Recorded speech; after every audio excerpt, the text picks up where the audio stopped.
Pertempuran di Bukit Awan Putih. Di sudut paling ujung benua Sriwangsa, ada kota kecil bernama Jalu.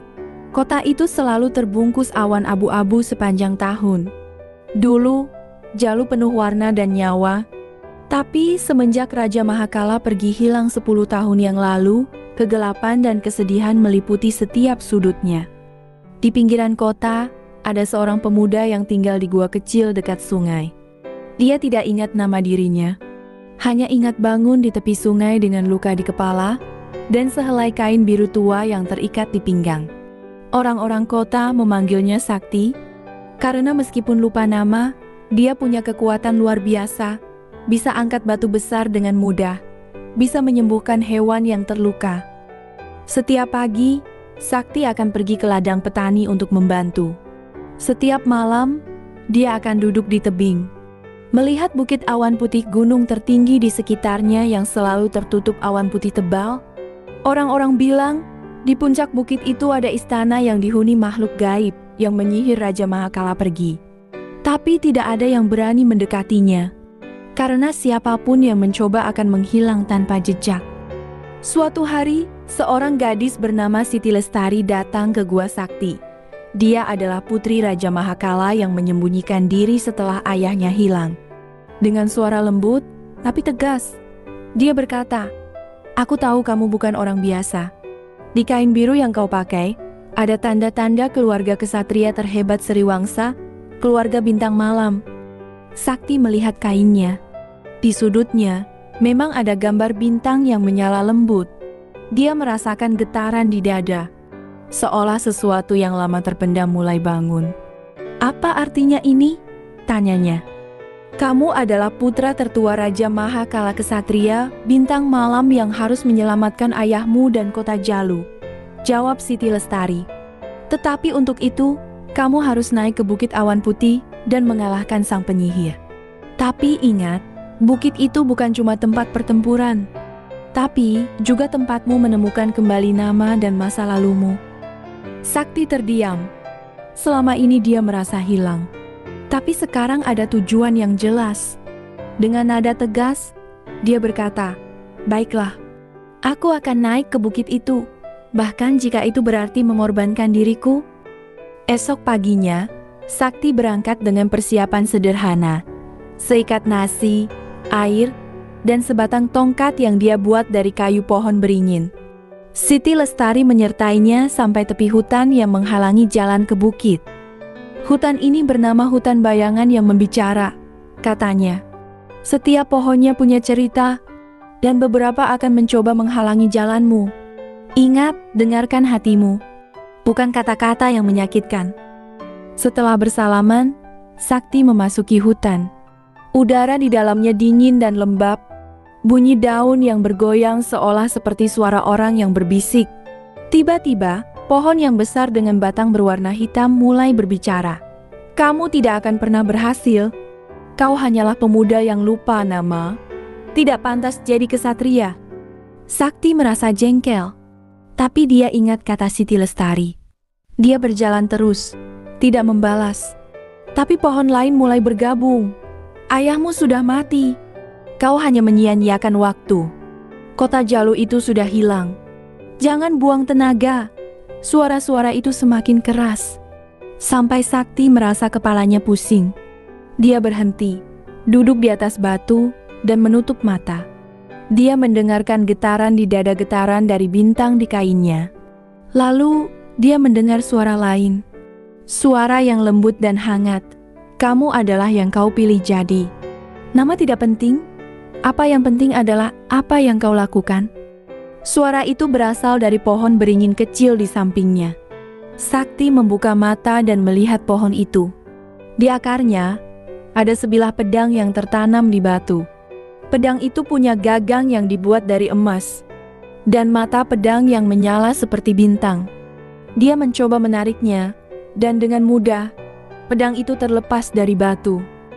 "Sekarang kamu punya senjata," ujar pohon beringin. "Tetapi senjata itu hanya kuat jika hatimu kuat. Lanjutkan jalanmu, kesatria bintang malam." Sakti merasa kekuatan baru mengalir di tubuhnya. Dia memegang pedang erat dan melanjutkan perjalanan. Sekarang, suara-suara pohon yang menyakitkan tidak lagi mempengaruhinya. Dia tahu siapa dirinya, bahkan jika belum ingat nama. Setelah berjalan selama beberapa jam, dia keluar dari hutan dan tiba di dataran yang luas. Di kejauhan, dia melihat bukit awan putih yang menjulang tinggi, dengan awan putih yang selalu mengelilinginya. Tapi di dataran itu, ada kelompok makhluk yang aneh. Mereka punya tubuh manusia, tapi kepala harimau, dan membawa tombak yang runcing.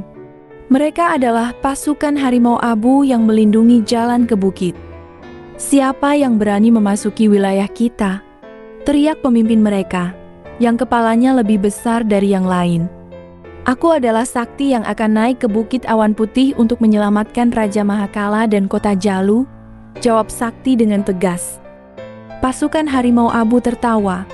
"Tidak ada yang bisa melewati kita. Kau akan mati di sini." Mereka menyerang sekaligus. Sakti mengangkat pedangnya dan melawan. Dia bergerak dengan cepat, seperti bintang yang melesat di malam hari. Setiap pukulan pedangnya menyentuh makhluk itu, dan mereka berubah menjadi awan putih yang melayang ke atas. Tidak lama, semua pasukan harimau abu hilang, dan dataran menjadi tenang.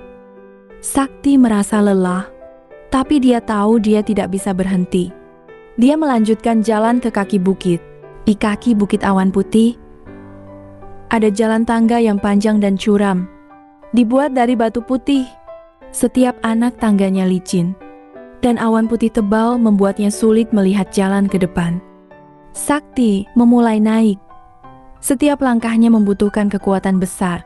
Kadang-kadang dia hampir tergelincir, tapi dia terus berjalan, memegang pedang dan mendengar getaran di dada.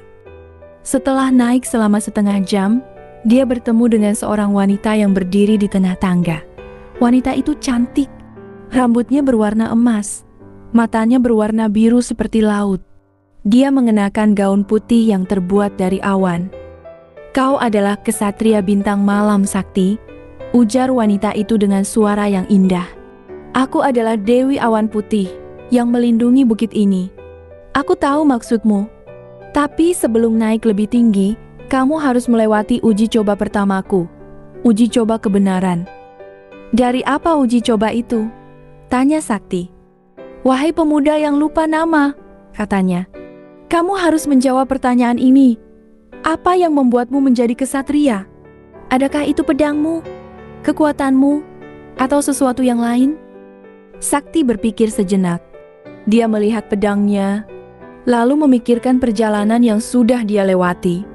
"Bukan pedang, bukan kekuatan fisik," jawabnya. "Yang membuatku menjadi kesatria adalah keinginan untuk menyelamatkan orang-orang di kota Jalu yang kuhargai, bahkan jika aku tidak ingat siapa diriku." Dewi Awan Putih tersenyum.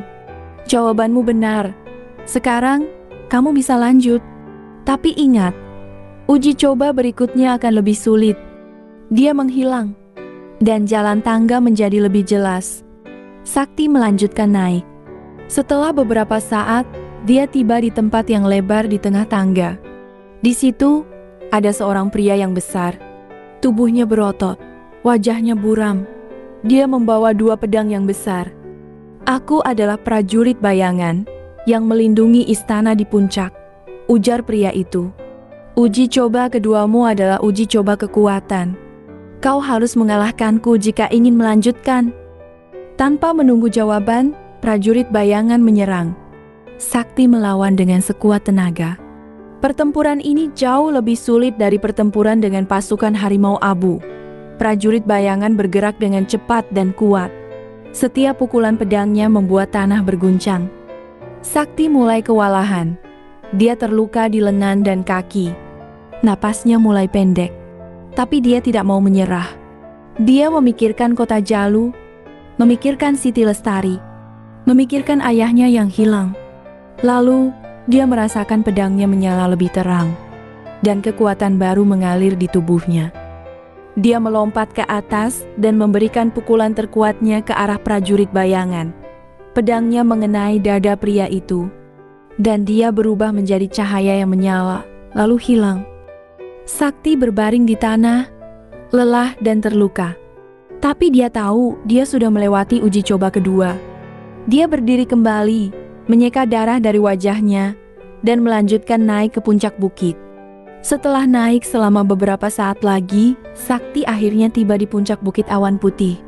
Di situ ada istana yang indah, dibuat dari batu putih dan emas, dengan atap yang terbuat dari awan. Di depan istana, ada seorang pria yang berdiri tegak. Pria itu punya rambut hitam yang panjang. Matanya berwarna merah seperti api. Dia adalah sang penyihir yang menyihir Raja Mahakala. "Kamu akhirnya tiba, Sakti," ujar sang penyihir dengan suara yang kasar. "Aku sudah menunggumu. Kau adalah satu-satunya yang bisa mengakhiri semua ini. Butuhkah aku katakan? Kau akan gagal?" Di belakang sang penyihir, Sakti melihat Raja Mahakala yang terikat di atas batu besar. Wajah raja itu pucat. Matanya tertutup, dia dalam keadaan tidur yang dalam karena sihir. "Aku akan menyelamatkannya dan menyelamatkan kota Jalu," katanya dengan tegas. Sang penyihir tertawa. "Cobalah, jika kau berani." Dia mengangkat tongkat sihirnya dan melemparkan cahaya hitam ke arah Sakti. Sakti menghindari dengan cepat dan menyerang dengan pedangnya.